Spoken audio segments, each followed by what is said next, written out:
Hey, hi guys, welcome to my channel Sonu Nayak Tejawat. So ఇదైతే నా YouTube ఛానల్లో first long video అనమాట. And ఈ video చేయడానికి రీజన్ ఏంటి అంటే, నాకు వచ్చిన కామెంట్స్లో ఒక సిస్టర్ కామెంట్ చేశారు, అక్కడ IIIT బాసర్కి అయితే సెలెక్ట్ అయ్యాను, బట్ హాస్టల్కి తీసుకువెళ్ళాల్సిన థింగ్స్ ఏంటి అండ్ హాస్టల్స్ క్లీన్గా ఉంటాయా ఉండవా అని అయితే కామెంట్ చేశారు. నేను హాస్టల్కి తీసుకువెళ్ళాల్సిన థింగ్స్ ఏంటి, ఏమేమి ఎక్కువ అవసరం, అవన్నీ నేను వీడియోలో అయితే డీటెయిల్గా ఎక్స్ప్లెయిన్ చేస్తాను. ఎండ్ వరకు చూసేయండి, మీకు ఒక క్లారిటీ వస్తుంది. సో తనకే కాకుండా న్యూ జాయినర్స్ అందరికీ యూజ్ అయ్యేలా నేను ఈ వీడియో అయితే చేస్తున్నాను. సో వీడియో స్కిప్ చేయకుండా ఎండ్ వరకు చూసేయండి, మీకు ఒక క్లారిటీ వస్తుంది, మీ ప్రతి డౌట్కి ఆన్సర్ అనేది ఉంటుంది. So let's go. First of all, a heartiest congratulations to all the students who has been selected to my college, that is IIIT Basar. So నా విషయానికి వచ్చేస్తే నేనైతే B20 student and passed out అయితే B26 this year. నేనైతే 6 years సక్సెస్ఫుల్గా complete చేసుకొని వచ్చేసాను అనమాట. అండ్ ఇప్పుడు మీకు హాస్టల్కి కావాల్సిన థింగ్స్ ఏంటి, అందులో ఎసెన్షియల్ థింగ్స్ ఏంటి అనేది నేను ఇప్పుడు చెప్తాను. సో ఫస్ట్గా అయితే మనకి మ్యాట్రెస్ ఇస్తారు, మాకైతే అప్పుడు ఇచ్చారు, ఇప్పుడు ఇస్తున్నారో లేదో తెలీదు. సో ముందు జాగ్రత్తకి ఒక థిన్ మ్యాట్రెస్ ఒక 200-300లో వస్తుంది, అది తీసుకొని వెళ్ళండి. దాని తర్వాత ట్రంక్ బాక్స్ అయితే తీసుకువెళ్ళకండి, నా సజెషన్. ఎందుకంటే అది తీసుకురావడానికి చాలా ఇబ్బంది అవుతుంది. నేను ఫస్ట్ తీసుకెళ్ళాను, దాని తర్వాత మళ్ళీ తెచ్చి ఇంటికాడ పెట్టేసి ట్రావెలింగ్ బ్యాగ్ తీసుకెళ్ళాను. అది క్యారీ చేయడానికి ఈజీగా ఉంటుంది, వీల్స్ ఉంటాయి కాబట్టి. సో ఒక ట్రావెలింగ్ బ్యాగ్లో మీ థింగ్స్ ఏమేమి కావాలో నేను చెప్పేవి అన్నీ తీసుకొని వెళ్ళండి హాస్టల్కి వెళ్ళేటప్పుడు జాయినింగ్ రోజు.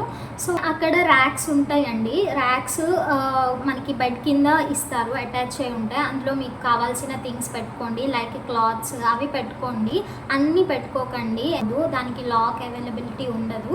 సో మీరు ఏదైతే ట్రావెలింగ్ బ్యాగ్ తీసుకెళ్తారో అందులో మీరు ఒకవేళ ఎసెన్షియల్ థింగ్స్ లైక్ మనీ ఏమైనా, లైక్ డాక్యుమెంట్స్ ఏమైనా తీసుకెళ్ళుంటే అందులో పెట్టేసుకొని లాక్ వేసుకోండి. ఒక లాక్ అయితే తీసుకెళ్ళండి, ఆ ట్రావెలింగ్ బ్యాగ్కి అయితే లాక్ వేసుకొని మీ దగ్గరికి పెట్టేసుకోండి. అండ్ ఇదైతే లగేజ్ విషయానికి వచ్చేసి. దాని తర్వాత స్టేషనరీ థింగ్స్, నోట్బుక్స్, పెన్సిల్స్ అవన్నీ మీకు అక్కడ మార్ట్ ఉంటుంది, దొరుకుతాయి, బట్ అక్కడ కొంచెం ప్రైస్ ఎక్కువ ఉంటాయి. సో ఇక్కడ నుంచి తీసుకువెళ్తే ఇంకా బెస్ట్ అనమాట. నెక్స్ట్ బెడ్షీట్స్, పిల్లో, ఇంకా ఒక మెస్కి వెళ్ళడానికి ఒక ప్లేట్, దాని తర్వాత ఒకవేళ మీరు మిల్క్ ఆర్ టీ తాగితే ఒక కప్ తీసుకెళ్ళండి. And water bottle is must and should. దాని తర్వాత స్లిప్పర్స్ 2 pairs తీసుకెళ్ళండి, ఒకటి వాష్రూమ్ వేర్కి, ఒకటి డైలీ వేర్కి, పక్క 2 pairs ఉండాలి. అండ్ నెక్స్ట్ షూస్ మనకి ఇస్తారు, ఒకవేళ ముందు జాగ్రత్తకి తీసుకువెళ్ళాలనుకుంటే తీసుకువెళ్ళండి. షూస్ దేనికి అక్క అని అనుకుంటే, షూస్ మనకి కొన్ని ల్యాబ్స్కి షూస్ లేకపోతే ఎలో చేయరు, సో షూస్ కూడా తీసుకెళ్ళండి. This is the main important and essential thing. ఏంటి అంటే, మీరు అక్కడ ఎగ్జామ్స్ రాయడానికి అండ్ మీరు ఒకవేళ చదువుకోవడానికి, ప్రిపేర్ అవ్వడానికి, ప్రాక్టీస్ చేయడానికి కావాల్సింది సైంటిఫిక్ క్యాలిక్యులేటర్. ఆ సైంటిఫిక్ క్యాలిక్యులేటర్ లేకపోతే కొన్ని mathematic or problematic subjects exams ఉంటాయి కదా, దానికైతే ఎలో చేయరు. సో పక్కా సైంటిఫిక్ క్యాలిక్యులేటర్ తీసుకోండి. అది అరౌండ్ 1100 to 1200 ఉంటుంది ప్రైస్. మీ దగ్గర ఉన్న బుక్ స్టాల్స్ ఆర్ స్టేషనరీ షాప్స్లో అయితే దొరుకుతుంది. నేను ఆ ఇమేజ్ అనేది ఇక్కడ పిన్ చేస్తాను, అది చూసి దాని లాంటిది తీసుకోండి, ఓకేనా. అండ్ ఇంకో ఎసెన్షియల్ థింగ్ ఏంటంటే, ఫస్ట్ టైం హాస్టల్కి వెళ్తున్నారు, ఫుడ్ ఎలా ఉంటుందో తెలియదు, కొంతమందికి నచ్చుతుంది, కొంతమందికి నచ్చదు. సో అలాంటి వాళ్ళకి పికిల్స్ అయితే మస్ట్ అండ్ షుడ్ గైస్. నేనైతే 3-4 years పికిల్స్ మీదే బతికాను. నేను ఫస్ట్ టైం హాస్టల్లో జాయిన్ అవ్వడం అనమాట, అదే బాసర్లో. సో నాకైతే చాలా కొత్తగా అనిపించింది. ఫుడ్ బాగుంటుంది, అంటే నార్మల్గా ఉంటుంది, హాస్టల్ ఫుడ్ ఎలా ఉంటుందో అందరికీ తెలుసు కదా, ఎక్కడైనా అలానే ఉంటుంది. సో పక్కా పికిల్స్ తీసుకెళ్ళండి, ఫుడ్ ప్రాబ్లం ఉన్న వాళ్ళు తప్పనిసరి.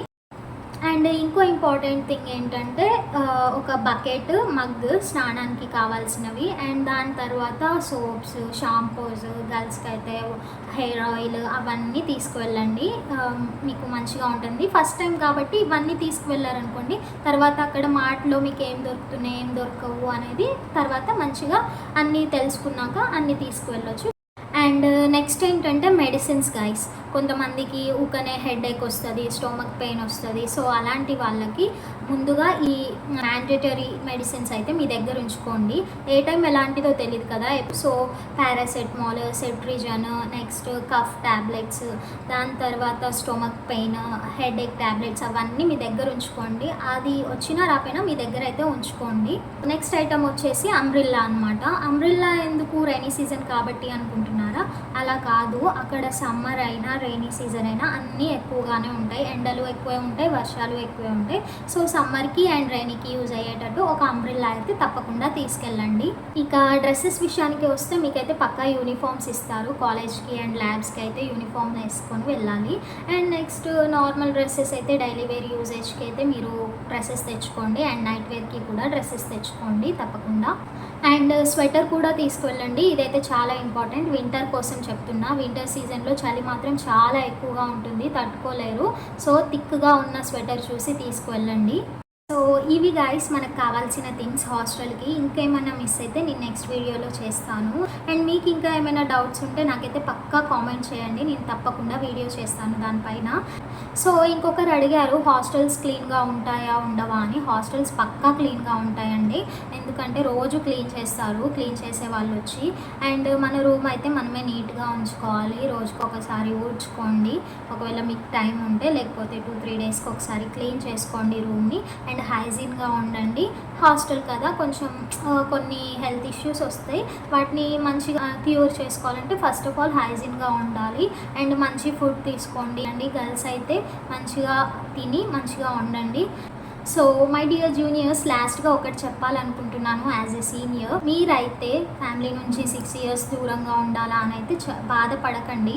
ఎందుకంటే నేను కూడా చాలా ఏడ్చాను. ఫస్ట్ డే ఫుల్గా ఏడ్చాను, నేను వెళ్ళను ఉండను అని. బట్ ఉంటూ ఉంటూ మనకి మన రెస్పాన్సిబిలిటీస్ మనకి అన్నీ తెలుసుకుంటాం మనం. సో అండ్ ప్రీవియస్గా జరిగిన ఇన్సిడెంట్స్ని మైండ్లో పెట్టుకొని అలా జరిగింది ఇలా జరిగింది అని భయపడకండి. ఎందుకంటే అది మన మైండ్లో ఉంటుంది. వాళ్ళు ఏదో అది చేసుకొని ఇది చేసుకొని చనిపోయారు, మనం కూడా వెళ్తే అలానే అవుతుంది అని అస్సలు అనుకోకండి. ఎందుకంటే వాళ్ళు ఏదో రీజన్స్ ఉంటాయి, వాళ్ళ పర్సనల్ ఇష్యూస్ ఉంటాయి, ఇంకేదైనా ఇష్యూస్ ఉంటాయి, దానివల్ల చనిపోయి ఉంటారు. మన పేరెంట్స్ పుట్టించింది మనం చనిపోవడానికా? కాదు కదా. సో మంచిగా మీరు వెళ్ళిన వర్క్ చేసుకొని మంచిగా 6 yearsలో సక్సెస్ఫుల్గా సర్టిఫికేట్ తీసుకొని బయటకు వచ్చేయండి. 6 years ఇలా చిటికెలో అయిపోతాయి అన్నమాట. So all the best to your career. Thank you.